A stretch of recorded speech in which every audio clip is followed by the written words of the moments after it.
All right, now let's look at this in a different way as well, okay? So remember what's so important is follow through on the pickleball court. So basically imagine this is one ball at 3 different points on my paddle, okay?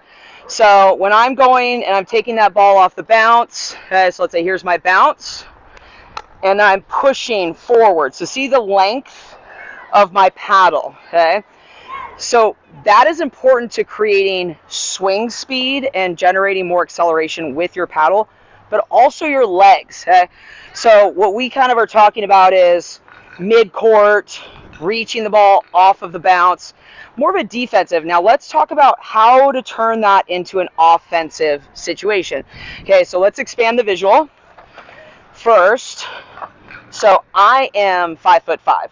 I'm not super tall, which means I need as much length as I can get. Okay, so this is the visual that I think of when I'm really elongating my shot. 1, 2. Okay, so I always look at this. Players do not take advantage of the 5th or the 7th shot enough. We don't recognize it's a very attackable ball. Okay, so there's 2 ways we can turn this into an offensive shot.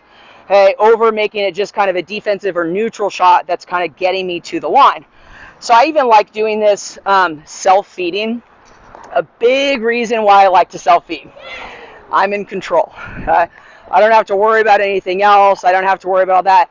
But really, it's my non-dominant hand. It's forcing my non-dominant hand to get engaged, which engages my shoulder and helps this rotation, which gets more acceleration from me. So I can now turn this into a kind of a drive. Okay, so I'm going to accelerate this ball with the same backswing as when I was just kind of absorbing it. Okay, so I'm making my first step. Okay, so I'm really loading my right leg because this is where my power is going to come from. Now, very important, I've released my weight off my left. Okay, so I'm going 1, 2. My paddle is going right here. I don't need this to generate power. Okay? My legs are doing that for me. And now I'm using my left hand to make my contact out in front of me. Okay? So I'm still making the same motion. I'm really just going to try to elongate.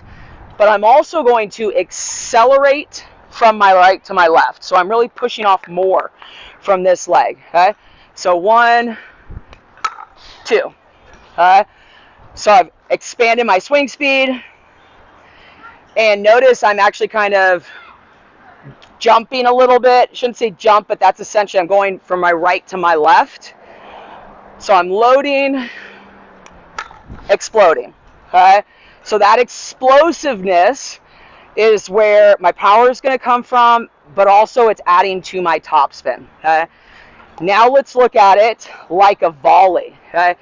It's the other reason we think of, hey, if I go and I step for a ball and I'm waiting for it, but I see, hey, I can take it in the air, even lower, now I'm just going to go a little bit earlier, and now it's a low swinging volley, okay?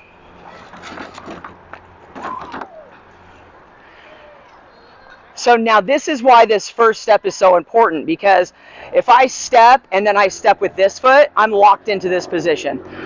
But by adding kind of weighting, now I'm getting more acceleration as I move forward. Okay? Now I can also do the same thing with a volley up in the air. Here's my first step. Okay, so look at this. There's the first, and accelerating with the second.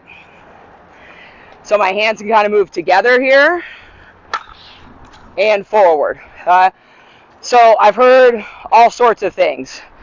Wrap the power around your neck, swing and accelerate, all those types of things. We're not playing tennis. I got to stress that. So that's not necessarily what we need to do all the time. Okay? It may happen sometimes, but the focus is actually the looseness of the swing. This will happen on its own. If you are forcing yourself to come across the body, you will see a lot of issues with control, direction, and speed, but more importantly, when the ball comes back. A big reason we look at that follow through more forward is it takes you right to the next ball. When players get hung up on too much across the body, the tendency is now we have to recover back and make room for the next shot. So I really like to think about this because, again, now from the same drill, we can go from defense to neutral and then go from offense on the bounce, offense off the bounce, okay, low or high. And this is all stemmed from the footwork, okay? I'm getting my first step that loads my legs, turns my hips, generates space for my swing, and that is all done with this very simple drill. You can do this again on your forehand or your backhand. I love having the visual of my paddle coming through the ball. So the paddle is kind of pulling me forward, really getting that extension towards the target. I know finding good pickleball instruction locally isn't always easy. That's why we created the online version of my Pickleball Academy. As a member, you have access to a collection of courses, lessons, drills, workouts, tips, and more. It's like having access to me anytime you want. And the best part, for a limited time, you get to try it for free. Just head over to sarahansburypickleballacademy.com/free to try it out. I can't wait to see you on the inside.